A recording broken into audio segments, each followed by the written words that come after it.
Good morning, everybody. Welcome back to the channel. I am Amalgam Ash, and a long time ago, I reviewed a program called the Stella's Character Generator. Anyway, I reviewed that program. I had mixed feelings about it.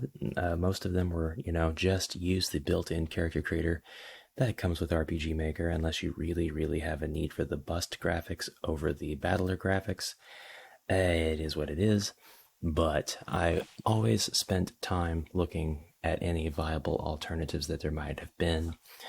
And although they are few and far between, and therefore I have to admit that Stella's generator does seem to try to cover a niche, it is possible to get a pretty impressive character generator for free.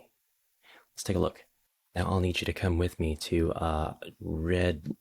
RedOxGames.itch.io, and that is the developer of this really cool program, the Aurora Character Generator. The exported ping files are licensed under CC BY 4.0. Just provide your credit to Sevarik in your game, and you will be able to use these in personal and commercial projects. Now, when you first open the Aurora Character Generator, you are greeted with a screen. You are welcomed with a screen that reminds you of the license type that you have to use whenever you use these characters, as well as who to give credit to, and you can't present these as your own assets. I think those are very reasonable terms. You can also find more free assets on that website, Sevarik's website. I've taken a look, and there are some very useful things there, and we'll take a look at more of those things in detail another time.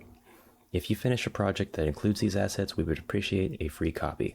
This means that they would just appreciate it if you did send them a free copy. It is in no way mandatory to do so. Okay, so we have different previews of our default character here, who is unfortunately not wearing any clothes right now. You can always hit the random button to get something going immediately, and you can see that this is a very distinctive art style, and that it's full frame. We have the standing still and taking a left step, taking a right step, and we have all four directions that we're facing. So this is going to be useful for anybody who wants to create characters for various RPG Maker engines, and it will give you a distinct art style that's not just the same default chibi RPG Maker stuff over and over.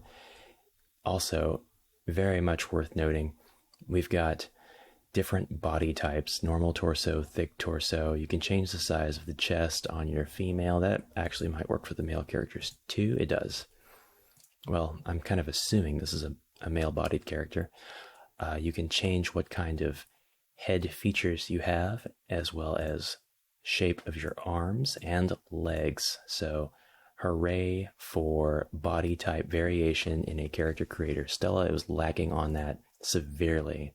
Okay, we went back to the default Nikki character, and we're gonna try to create one of my OCs. We're gonna try to create Voyagersmusic and Aura from the Final Fantasy universe. We should be able to maybe get their color of their skin, as well as their body type and some clothes that they would typically wear. So this character is actually quite lithe.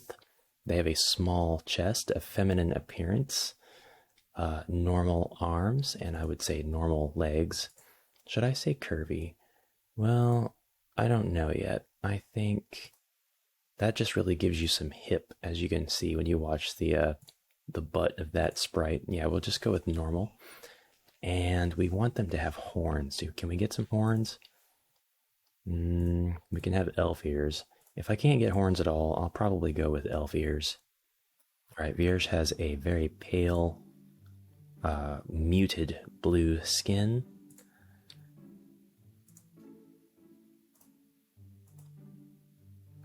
And this is very handy in the color picker. You can just copy the hex code, the 6-digit hex code, and paste it wherever you need to so that your colors are nice and matching.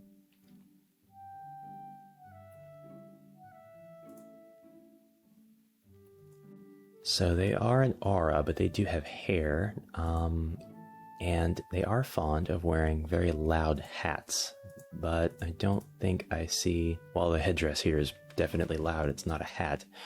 It's not a tricorn like I usually dress them in, so we'll just go with no head, no helmet, no hat, no head. We do have facial hair options, which is very cool. Sideburns and whiskers.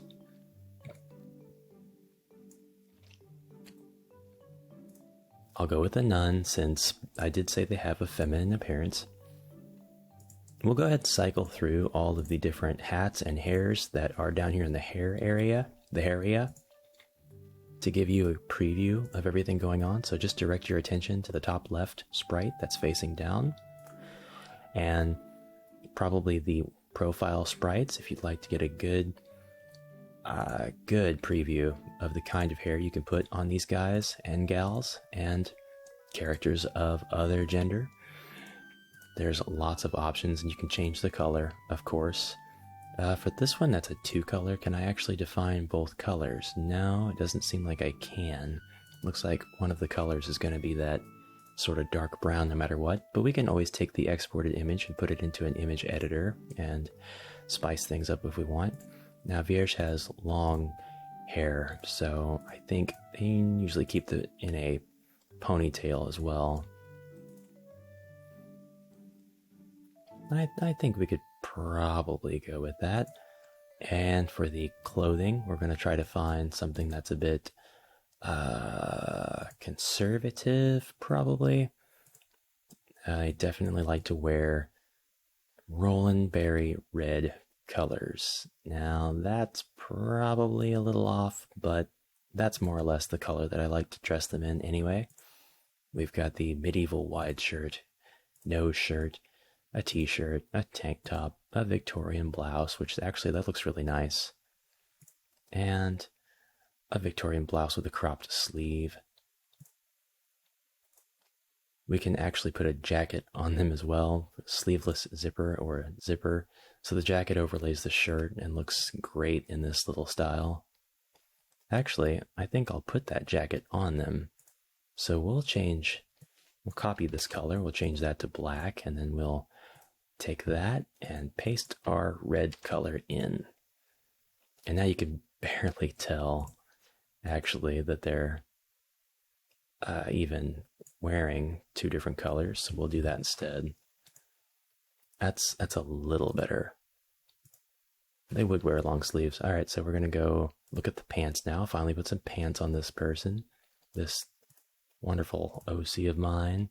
We've got loincloth, long skirts, no pants, plain pants, simple kilt. So there doesn't seem to be a whole lot of variation in bottoms and jackets and things like that. And unfortunately, you're not able to, it doesn't seem like you can add more to that, because this is the entirety of the contents of the download. After I unzipped it, we just have a PCK file and then x86 64 file, and I would probably guess that this has the assets packed in it somehow.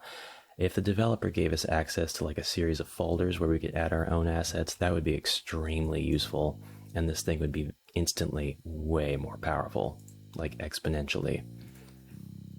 But we'll go ahead and put Vierge in some plain pants, and we'll make those that trademark Roland Berry red as well. Why does it show up so much better on the pants than it does the jacket?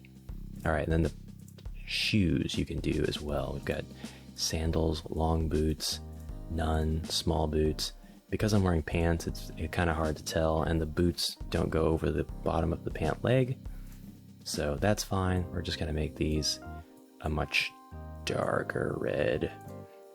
And then we'll go into the extras. In the extras, we have round shield painted, long cape, none, short cape, shoulder pads. We're going to do no shield, no cape, a sword, which we won't do a sword there, and an armband, which we won't do an armband. And that's it. That's my OC. Now we can export this now, and you can export it as a ping. And you can also create your own folder. We'll just go ahead and call it Vierge. It'll be vierge.ping. We'll say OK.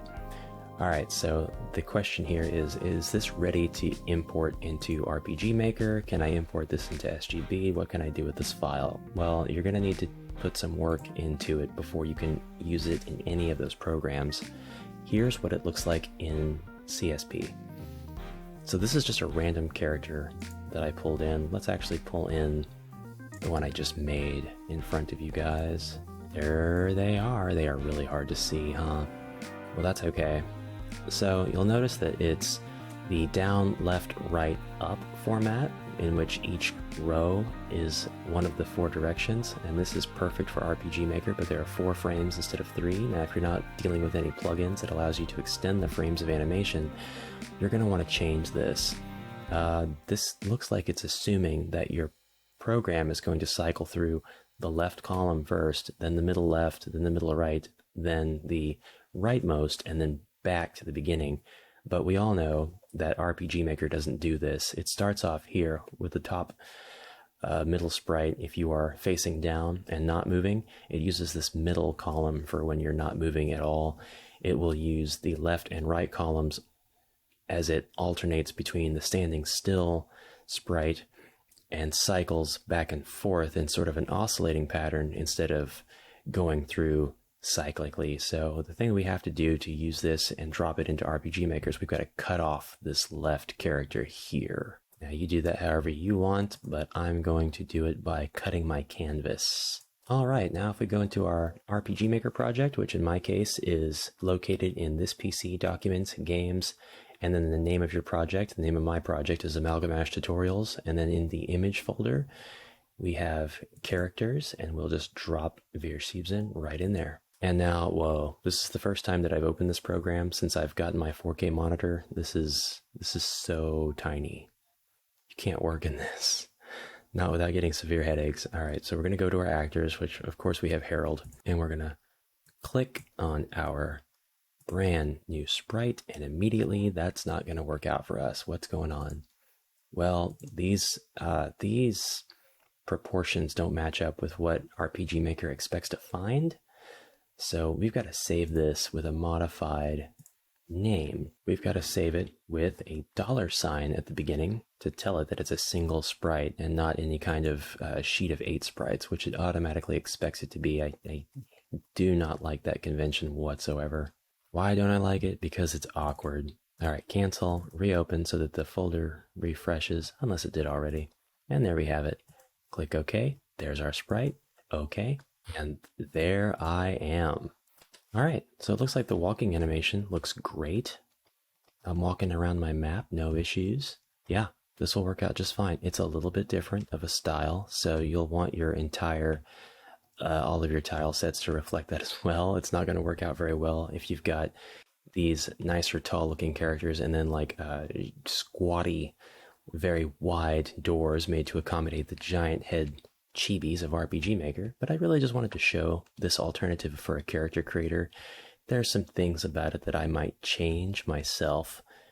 Things about it I would definitely change, like giving you access to putting in more parts, but it's free. So, I mean, am I going to complain that much? And you can still put your sprites into CSP if you want to take your workflow and expand upon it.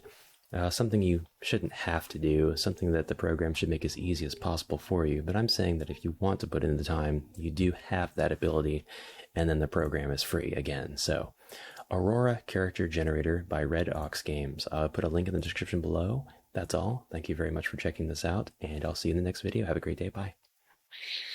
You really thought I was going to leave without showing you how this looked in MV3D? You crazy. This is how it looks in MV3D. Check out the shadow. The shadow is tall and thin, just like the sprite, proving that it definitely looks at the transparency before determining what the shadow should look like. Nifty stuff, huh? Nifty, nifty. I like it a lot. And you can still have your 8-directional movement. You won't have a sprite that reflects that, but you know. Depending on your project needs, maybe you're okay with that. Alright, that's the end of the video. See you later. Is it the end of the video, Ash? Are you sure? Are you sure you don't want to show off all of these random characters and how different they all look? It would be nice if when you hit the random button, it would definitely make sure to give them pants every time. But, you know, other than that, very, very original looking characters if you just randomize it every single time. Heck yeah. Alright, you know what? Oh, okay, that's enough.